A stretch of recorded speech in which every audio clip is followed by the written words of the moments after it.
Secretaría de Prensa de la Presidencia de la República. Creo que por primera vez podemos decir que en 5 años se dignificó comunidades y barrios históricamente olvidados. Eso es lo que ha hecho nuestra dirección. Y ahora muchas comunidades con contextos históricos de violencia, de vulneración, de estigmatización, sobre todo a las juventudes, que es uno de nuestros targets. Y hoy los hemos dignificado. Creo que las inversiones que ha hecho este gobierno han sido, sobre todo en prevención de la violencia, han sido históricas, inversiones que nunca se habían hecho y creo que no pasó en la memoria de políticos tradicionales hacerlas y hoy pues el presidente Bukele las ha llevado adelante. A eso es a lo que se ha dedicado nuestra dirección en estos 5 años. Claro, entre los principales logros que usted podría destacar, porque como lo mencionaba Luis, estamos en un ya proceso de transición, digámoslo así, ¿es cierto? El presidente Bukele sigue, él ha dicho, es probable que haya cambios en los mandos, digámoslo así, pero usted, ¿cuál es el legado que deja? No estoy diciendo que no vaya a continuar, pero en lo que ha hecho en estos 5 años. Fíjate que es una palabra interesante. De hecho, anoche tuve una reunión con un grupo de jóvenes y hablábamos justamente de eso, de los legados. Ajá. Obviamente hablando un poco del legado de mi papá anoche. Exacto. Pero hoy sí vamos al legado que ha dejado esta dirección, que es una dirección que nace como una idea del presidente Bukele, enmarcada dentro de la fase 2 del Plan Control Territorial. Creo que cuando hablas de legado, yo no quiero hablar tanto solo de infraestructura, porque si hablamos de infraestructura hay que decir que están los centros urbanos de bienestar y oportunidades, los cubos, que es un proyecto espectacular. Que de hecho justo ahorita acabo de quedar una pregunta ahí, preguntarle al señor Marroquín cuántos cubos se construyeron en el actual quinquenio y cuál es la proyección para el próximo. Bueno, la gente les ha interesado Sí, es un proyecto de verdad impactante, tanto visualmente como todo lo que puede ir generando. Pero más allá de eso, creo que el legado que nosotros hemos dejado es una red de jóvenes a nivel nacional eh, soñando de que de verdad las cosas pueden ser posibles y que podés de verdad alcanzar metas. Y creo que el hecho de aprender a tener metas a corto, mediano y largo plazo es una cosa fabulosa en un país donde era casi un pecado soñar. pensar que se podía hacer. Carlos, venís de comunidades también, o sea, conoces desde el trabajo, desde cómo se vive, desde lo que históricamente ha pasado en las comunidades y cómo ha sido el cambio. Hablemos de las pandillas directamente, porque al final las pandillas tenían atemorizadas, tenían el control, tenían estigmatizadas estas comunidades. Ahora, después del Plan Control Territorial, 2 años, más de 70.000 capturados en torno a esto, con el régimen de excepción. Pero ha quedado un vacío, o sea, las pandillas ya no están ahí. Hay que llenar esos vacíos para que las comunidades se apropien y puedan ocupar estos espacios. ¿Qué está demandando hoy la comunidad cuando ya no tiene la pandilla? Fíjate que yo crecí en una de las comunidades, creo que más golpeadas a nivel nacional por el tema de violencia. Obviamente por el documental que apareció de la pandilla 18 sureños de la vida loca, La Campanera se hizo como muy famosa y es como quien está en la palestra ahí de fama por temas de violencia, pero yo crecí creo que en una de las comunidades más violentas de este país, que eran mexicanos. Hace 13 años hubo un incidente que le dio la vuelta al mundo, no solo a nuestro país, pues que fue una noticia demasiado devastadora y dolorosa para muchísimas familias. Murieron 17 personas dentro de un autobús quemadas. Y así un montón de incidentes, desplazamiento forzado de los mesones, los famosos mesones, a donde llegaban las pandillas y 20 familias tenían que salir huyendo, dejar sus pertenencias. Muertes de artistas, de policías, de mucha gente que al final aportaba a la sociedad, pero que obviamente cuando el Estado es ausente no hay alternativas más que esa guerra en que se habían enfrascado jóvenes, porque al final eran jóvenes matando a jóvenes. Y tristemente la única respuesta que tuvimos del Estado hace 13 años en esas comunidades fue represión. Hoy cuando, por ejemplo, ayer leía el encabezado de uno de los medios de oposición, porque hay que decir que tienen de verdad banderas políticas, es un periódico político, a donde decía que, por ejemplo, Estados Unidos decía que en El Salvador se vulneran los derechos humanos y todo eso. me preguntaba, o sea, ¿dónde vivió esta gente de estos medios? De verdad, ¿dónde vivieron? Porque en nuestro país nunca ha habido respeto a los derechos humanos, y mucho menos en comunidades y barrios donde nunca hubo una inversión. El Estado era ausente y desde ahí la vulneración total a los derechos humanos. El Estado debe ser presente y garante de que tenga al menos acceso a los servicios básicos. En mi comunidad no pasaba eso. Entonces, como para no como alargar un poco ese tema, ¿cuándo comenzaron a respetarse los derechos humanos? ¿Cuándo, por ejemplo, porque yo tengo ahorita un proyecto que es una encuesta que hizo USAID, o sea, lo ha hecho USAID, lo vamos a presentar el día viernes ya en una conferencia de prensa a la cual están invitados.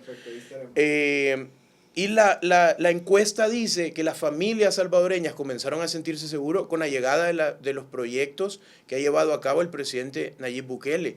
O sea, y dentro de esa encuesta dice que el 95% de las mujeres encuestadas dijeron sentirse mucho más seguras en este momento. De los sectores más vulnerables. Exacto, doblemente vulnerados, porque hay que decir que las mujeres que crecieron en barrios, en comunidades, eran vistas como un objeto para las pandillas, no eran personas, eran un objeto. Carlos, y quiero poner justamente en ese contexto, porque mucha de la audiencia, incluso muchos de nosotros, a veces no salimos de la burbuja, y lo digo así porque hay una realidad totalmente diferente a la que se ha vivido en estas comunidades.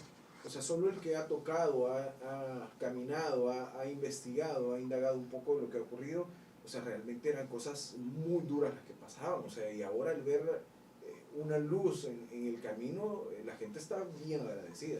De hecho, basta con irle a preguntar a la gente del comercio local, de los pequeños comerciantes locales, la tiendita, la señora de las tortillas, que ya no tiene que estar pagando $10 semanales, $20 semanales, que ya no tiene que huir, que ya no tienen que hacer que sus hijas salgan de la comunidad y tener que esforzarse el triple para poder darles calidad de vida porque iban a terminar como pareja de un pandillero, para terminar siendo incubadora del hijo de un pandillero. Que esa es la generación con la que tenemos que trabajar. Y aquí viene esta parte. O sea, lo primero es entender el contexto. Vivimos en un contexto demasiado duro. Obviamente nuestras comunidades han sido resilientes y se adaptaron a vivir. La transición ahora, el cambio a mejor es lo que se debe trabajar con todas las personas. La transición es casi que terminaste los 90 minutos de un partido y puedes respirar porque has ganado. Ajá. Entonces, perdón que lo relacione así al fútbol, pero es casi que sentirlo de esa manera. Entonces nuestras comunidades están respirando tranquilidad, paz, y cuando vos respirás y tenés la oportunidad de un poco sentarte y decir, bueno, hoy no me van a matar, hoy no me van a extorsionar, hoy no tengo que salir huyendo, que de hecho ayer me encontré una señora en el cubo de mexicanos que me abrazó y me dijo, mire, lo primero, mi pesa, mi segundo, gracias de verdad, porque fíjese que a mí me tocó salir huyendo de una comunidad de Soyapango y he encontrado en el cubo una familia. Yo no tenía nada, me vine huyendo y... Eso era muy difícil. Carlos, al momento cuando inicia este proceso, el tema de la integración, el tema de la reinserción, ¿cuál fue el primer obstáculo con el que ustedes se encontraron? ¿Qué fue lo más difícil? Porque era algo nuevo, mucha gente podría decir, esto no va a funcionar, ¿cómo lo van a hacer? Van a estar aquí unos meses y después se van a ir. ¿Qué fue lo más difícil que ustedes encontraron? Bueno, fíjate que en julio del año 2019 nos encontramos dos cosas. Uno, lo más difícil era comunidades que a veces no creían en nada de la clase política, porque obviamente todo el tiempo les habían mentido. Entonces eso era un desafío, hacer que creyeran en ti. Obviamente teníamos detrás de nosotros al presidente Bukele y o sea, es un político que tiene credibilidad. Salís y le preguntas a cualquier persona y más del 97% de nuestras comunidades, de la sociedad, de este país, cree y confía en él y lo respalda. Entonces, pero nos topamos con eso, que era un desafío, hacer creer a la gente que de verdad llegabas para cumplir, no para mentir. Entonces, creo que ese fue uno de los primeros desafíos que nos encontramos allá por el 2019, pero que obviamente con el paso del tiempo, haciendo proyectos, haciendo inversión, o sea, yo no he dejado de llegar a las comunidades a las que llegué en el año 2019. Entonces, creo que eso, el seguimiento, la continuidad, te permite hacer procesos sostenibles. y que te ganes la credibilidad de la comunidad. Entonces, por ahí creo que ese fue como uno de nuestros desafíos. Ir abriendo, rompiendo, cambiando estos paradigmas que, bueno, hay que mencionarlo, Carlos, que estaba mal visto incluso hablar con las pandillas. Venimos de procesos de pacificación, primero veníamos con mano dura, después pacificación, un montón de procesos que hasta criminalizaban este tipo de hechos. Había que hablar sí o sí en ese momento histórico de 2019 por allá, eran líderes de las comunidades también. O sea, y eso era mal visto inicialmente, pero se tenía que hacer para poder ingresar y hasta casi decir, hey, ¿qué necesitan los jóvenes acá?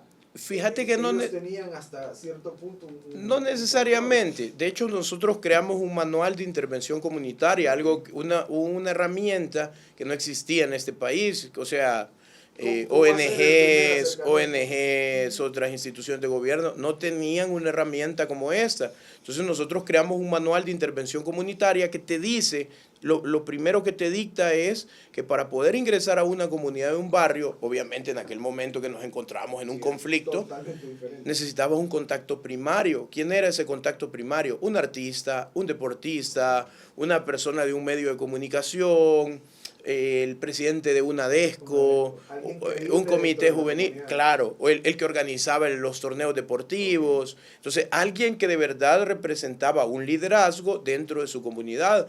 ¿Por qué? Porque esa persona se iba a encargar de hablar con todos los actores comunitarios en ese momento, con su comunidad, para que los procesos que se estaban llevando a cabo del Ejecutivo pudiesen llevarse adelante. Este manual ha quedado desfasado actualmente ya. Hay una nueva forma de intervención. Fíjate que no, porque, o sea, si vos querés ir, por ejemplo, por ponerte un ejemplo, al Cantón Chancuyo, a la comunidad Nueva Esperanza, allá en Aguachapán, para poder echar a cabo un proyecto necesitas personas. Entonces tenés que hacer siempre un contacto primario. No es un manual desfasado, sino que al contrario, es un manual que se encuentra vigente y va a seguir vigente durante muchísimo tiempo. Carlos, y también había un tema muy importante, que es el hecho de que habían niños que estaban en proceso de ser atrapados por los grupos delincuenciales, que ustedes tal vez los han logrado rescatar a través de todas las actividades que han realizado. Sin embargo, esto es un proceso largo, porque son personas que estaban acostumbradas a esa realidad. ¿Cómo cambiarles esa realidad y cómo decirles, miren, hay algo más allá de esto y eso no está bien? Bueno, fíjate que eso es parte del papel que están haciendo los centros urbanos de bienestar y oportunidades, porque es una alternativa distinta. En mi generación, que no sé, les veo y siento que somos como de la misma generación. Sí, somos bien jóvenes, todos andamos por ahí. Las mismas. Pero creo que en nuestra generación la falta de oportunidades te ponía un tanto cuesta arriba la posibilidad de lo que quería hacer en la vida. Y de entonces, cuando eras adolescente o joven, las únicas oportunidades que tenías dentro de una comunidad o un barrio eran la delincuencia, el crimen. Entonces, porque era como un poco lo más fácil, lo que estaba a la mano, y a veces cuando luchabas y no lograbas las cosas, ¿qué te quedaba? Claro. Entonces, creo que los cubos llegan a las comunidades y barrios para darle oportunidad a los niños de poder soñar y entender que hay una página oscura a donde este país no va a regresar nunca más. Obviamente ahí entra también el tema del simbolismo, que son las cosas que a veces en educación se dejan como en un vacío, pero que son las cosas que tenemos que ir como un tanto resaltando. Obviamente no puedes amenazar a los niños y decirles, vas a terminar ahí, pero hay temas de terapia donde el hecho de poder mostrarle una foto, mira, esto es Secot, y aquí es donde fueron a parar todas las pandillas, nos va a ayudar un poco a encaminarnos para poder romper el ciclo de violencia. Hay un ciclo de violencia que no podemos permitir porque, a ver, si vas a una comunidad, la intervenís, reprimís y lográs sacar a todos los delincuentes y todo, queda el vacío que tú decías. Ese vacío necesita inversión y necesita la presencia del Estado, no solo del Ejecutivo, sino del Judicial y también del Legislativo, acompañando con leyes, con políticas. Donde yo decía, toca llenar esos espacios que bien o mal los tenían ocupados. Sí, para eso tenemos herramientas como el arte, la cultura, el deporte, la educación, y todo lo que está a la vanguardia para poder permitirle a los jóvenes que puedan tener nuevas oportunidades, de verdad. Identidad, Esa es una sí. palabra clave, fíjate, la identidad. Porque, a ver, por ejemplo, a mí como adolescente lo que me salvó la vida fue encontrar identidad en el graffiti artístico. Que Eh, antes también eso era como Sí, visto, un tanto. estigmatizado. Bueno, Norman Quijano lo veía mal, ¿va? Porque hizo una unidad anti-graffiti, recuerdo, y nos borraban los Ajá. murales. Le borró murales hechos Sí, a me ustedes, sí. borraron. Igual después los íbamos a hacer de nuevo. O sea. Pero bueno, en esa parte yo encontré identidad, pero ¿y qué los que no encontraban identidad en eso? Lo encontraban en las pandillas. Sí, porque Las- El apoyo de esa familia. yo soy de la IBU, Yo te soy de la cuido, yo- bandera, Yo te cuido. ajá, cabal. Ajá. Yo te cuido, yo hago esto, yo te doy dinero, yo te compro zapatos, tu Ajá. mamá no te da comida, aquí Pero tenés lo vas a comida. cobrar haciendo otras cosas que no- Exacto. Pero avisarnos cuando viene la policía, Ajá. vas a guardar droga, vas a guardar armas, vas a ir a matar. Sí. Entonces, es Hoy es una O- nueva identidad. cambia claro, todo hoy eso. hay que darle identidad a a las generaciones que vienen. A ver, Claro. nuestra generación fue la más golpeada y creo que hemos perdido parte de nuestra generación. Somos lastimosamente una generación perdida, pero vienen dos generaciones, que son los adolescentes, que están ya en su punto de búsqueda de identidad, y la niñez, que creo que este gobierno es el gobierno que más inversión ha hecho en el tema de la niñez, Claro. con leyes, con fondos, con el cambio de mi nueva escuela, que es un proyecto Sí, impresionante. diferentes programas. Y ahora, hablando sobre esto, el tema de trabajar también de manera coordinada con otras instituciones del mismo gobierno para llevar un beneficio a estas comunidades también es muy importante, porque ustedes trabajan de la mano con otras instituciones. Sí, de hecho, si no trabajas en equipo, Ujú. es imposible lograr que de verdad tener el impacto que es deseado. Pero aparte tenés pues al presidente, que él nos lo ha enseñado súper bien, que si no trabajamos en equipo no funcionamos. Sí, que no se debe Entonces, jalar una institución para un lado, otra para otro. sí, entonces, por ejemplo, te pongo un ejemplo, la comunidad de Manuel en Santa Ana. Vos hablas con un santaneco. Hola. ¿Y Luis? Bueno, Sí, yo lo sé. la comunidad de Manuel, la que está cerca del INSA, cerca de Metrocentro, sí, correcto. Entonces, es una comunidad que se formó por desplazamiento. Estamos hablando de 462 familias Un asentamiento así. que fueron a parar ahí sin nada, y porque era la única solución que les daban los gobiernos anteriores. Cuando nosotros llegamos, nos encontramos que no tenían seguridad jurídica habitacional, no tenían agua, no tenían iluminación, eran caminos de tierra, no tenían nada. De hecho, donde se construyó el cubo, porque ahí hay un cubo, por eso es una comunidad de la que puedo hablar con propiedad. Salud. Salud. Era un espacito que ellos le llamaban parque, pero que obviamente, yo no sé si ustedes son padres, pero yo tengo 2 hijas a las que no hubiese permitido ir a ese lugar. Era monte, lodo, No era un área recreativa o sea, como no tal. era nada recreativo. Entonces, ¿qué se hizo? Llegó el cubo llevó iluminación, que nos apoyó el Ministerio de Obras Públicas. El Ministerio de Obras Públicas arregló todas las calles,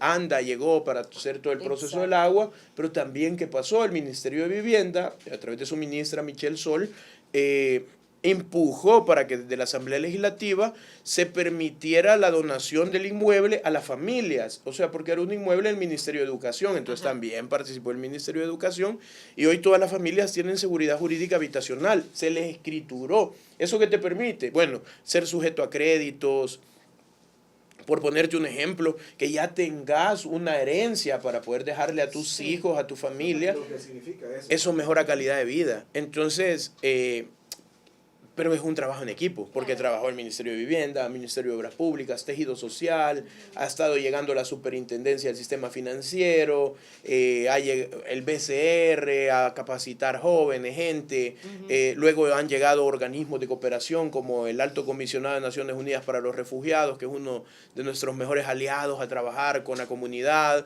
la FAO, que está interviniendo para un tema de seguridad alimentaria. Entonces hay todo un trabajo que no solo hace el Ejecutivo y una dirección, sino que todos para poder tener impacto. Hoy Manuel, visítenla, Claro, visitarla, y ya es otra. otra cosa. Sí, Jennifer, hemos estado hablando, Ajá. Carlos Marroquín está con nosotros y hemos estado hablando acá en la pausa sobre temas muy interesantes que a veces los dejamos de lado o no los conocemos como tal. El trabajo en las comunidades ya está dando sus frutos, Carlos. Sí. Y en diferentes rubros. No, con los jóvenes. y de hecho, como hablábamos en la pausa, les decía que este país, obviamente hoy ya dejas de pensar en la violencia, tenés que pensar hacia adelante. Y cuando Claro. pensás hacia adelante, tenés que pensar, por ejemplo, en la industria musical, porque Proyecciones.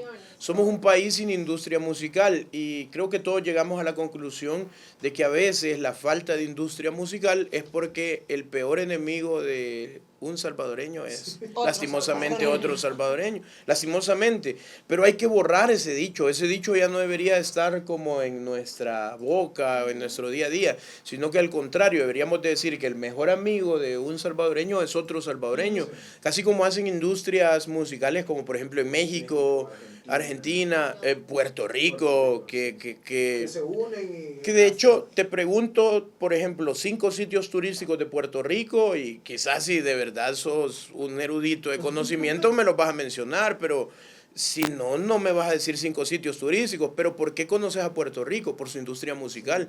Sí. Y cuando vas al conocimiento de la industria musical puertorriqueña, que no es solo reggaetón, sino que ahí tenés bandas de reggae, y, hay muchísima Salsa. música. mucho urbano. Salsa, pero sí son géneros urbanos, pero porque vienen de los barrios, vienen de los barrios.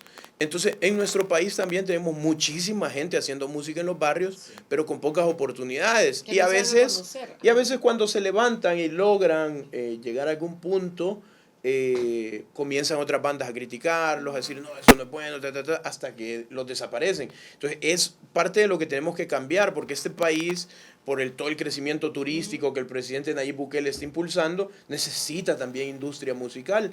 Y creo que ustedes, los medios de comunicación, son los ideales para poder apoyar a muchísima gente que está por ahí, que de hecho me contaban que tienen un programa los jueves y eso es fabuloso. Acá es, siempre lo hemos sido, el director de radios, Ítalo Silvestre, tiene su espacio de música. De música SB. nacional. Sí. Ujú. Súper, Y súper. el hashtag Música SB se creó en este grupo radial hace Hace 10 mucho. años, sí, y siempre. Aquí son, Claro. bueno, ya lo has mencionado, hemos traído cuánta cantidad de artistas Sí. nacionales, porque hay que apoyarlos, si no Y- lo sonás. Y como parte del Y apoyo, exacto, y mencionábamos eso porque ustedes tienen programas o proyectos que tienen Estudios, que ver con eso. estudios Y de tienen grabación. estudios de grabación, pero proyectos que tienen que ver con el hecho de posicionar o hacer ver la música nacional. fíjate que en este momento estamos ejecutando, llevando a cabo con unos fondos de Arabia Saudita, unos fondos de cooperación no reembolsable,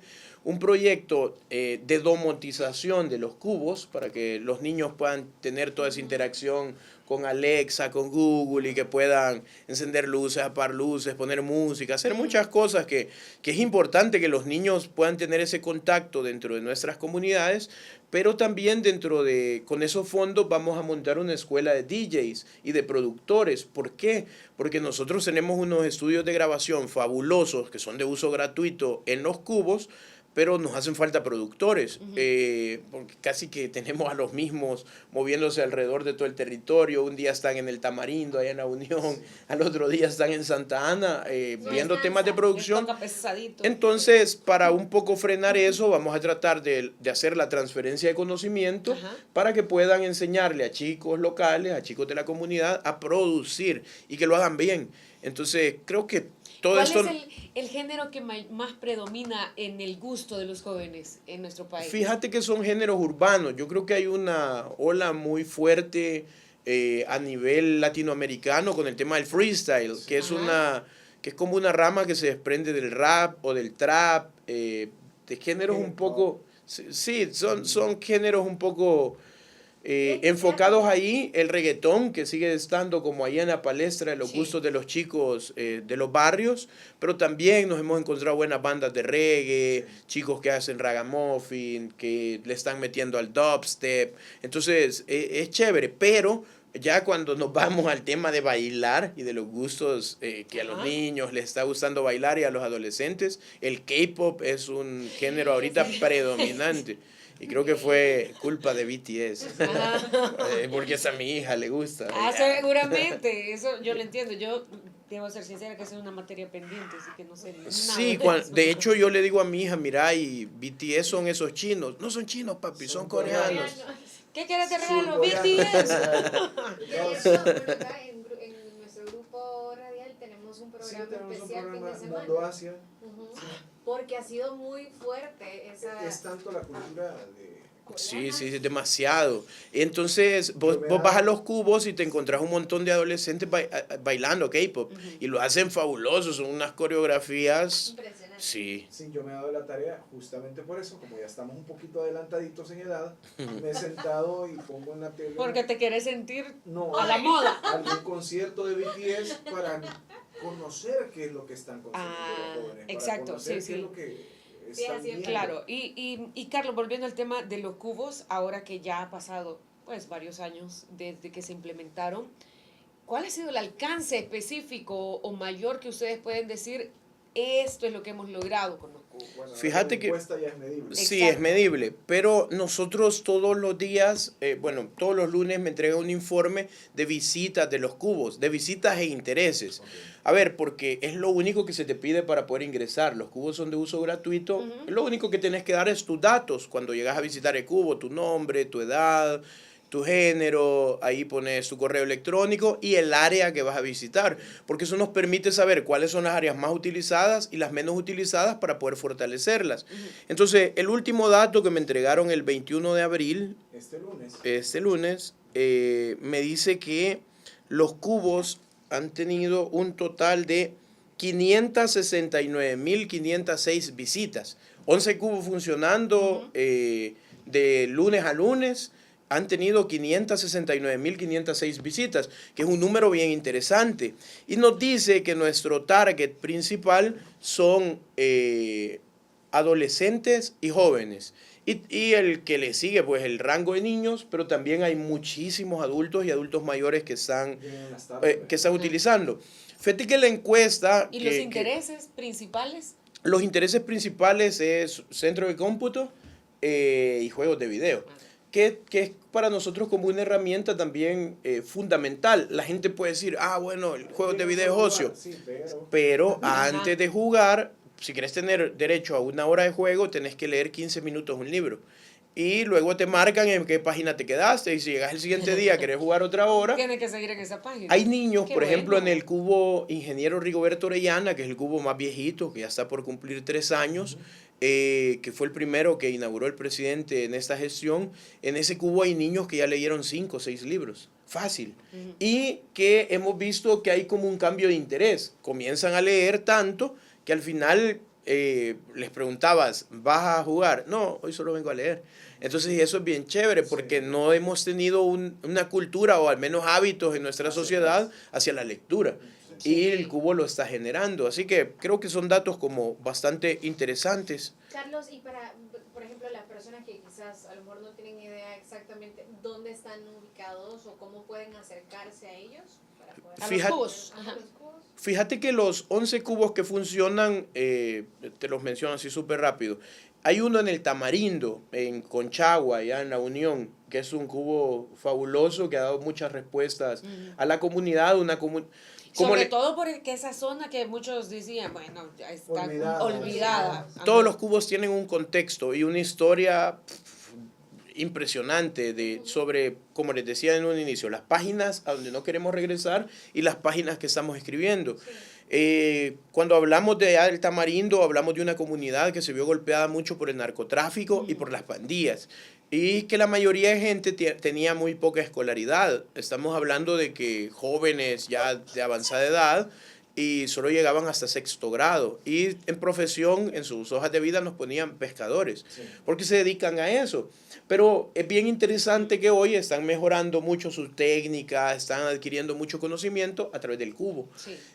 Bueno, eso es el que está allá. Luego en Oriente está también el de la comunidad Milagro de la Paz en San Miguel, en la cabecera departamental de San Miguel, que la Milagro de la Paz, cuando hablamos del nacimiento de las pandillas en este país y sobre todo su llegada a la zona oriental, hablamos de Ciudad Pacífica y Milagro de la Paz, que fue como uno de los bastiones del nacimiento de las pandillas en la zona oriental. Luego nos venimos un poquito más hacia la zona centro y tenemos, por ejemplo, el de San José en Soyapango, en la San José 2, que también fue una comunidad muy golpeada por las pandillas. Valle Verde, en Apopa, que también en el 2019, cuando llegamos por primera vez a esa comunidad, nos dijeron, mira, ¿por qué no se quedan aquí un poquito más fuera, aquí cerquita de Popotlán? Porque es que ir hasta Valle Verde es poner en riesgo todo. Vamos, es el lugar donde tenemos que ir, porque ahí es donde existe muchísima más necesidad. Entonces está en Valle Verde, luego está el de la colonia Ibu en San Salvador, en el distrito 5 de San Salvador, que es una comunidad también que tiene un contexto histórico de violencia y documentales sobre pandillas en el lugar. Tenemos el de la colonia Sacamil, que está cerca de la calle principal, pero que también fue una zona que ha tenido dos contextos de violencia, hasta el tope y punto, la última ofensiva guerrillera, y las pandillas también, y todo el tema del narcomenudeo en la zona. ¿Cuándo van a hacer un cubo en Soyapango? Dice. Ya está el de San José.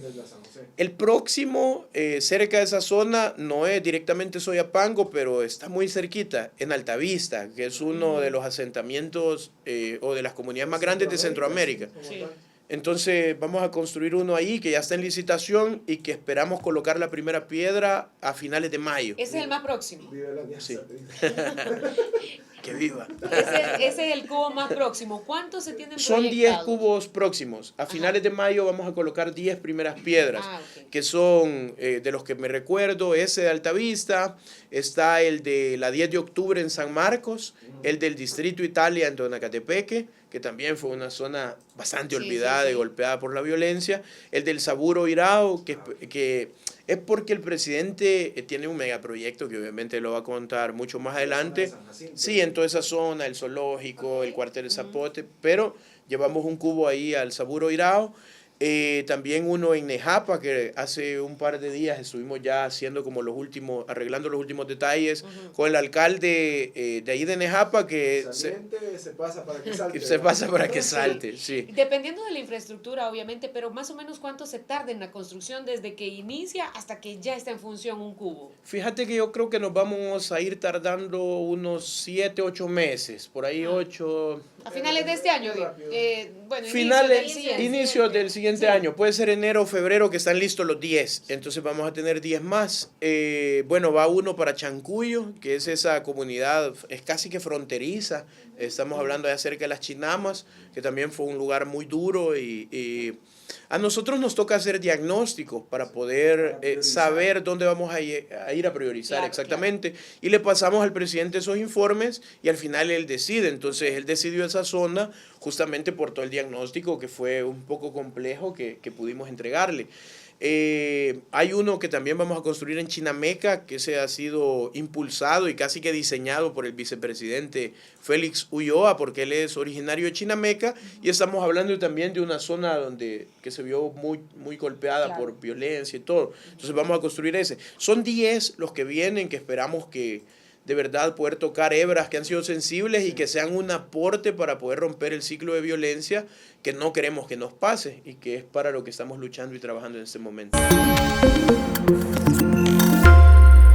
Secretaría de Prensa de la Presidencia de la República.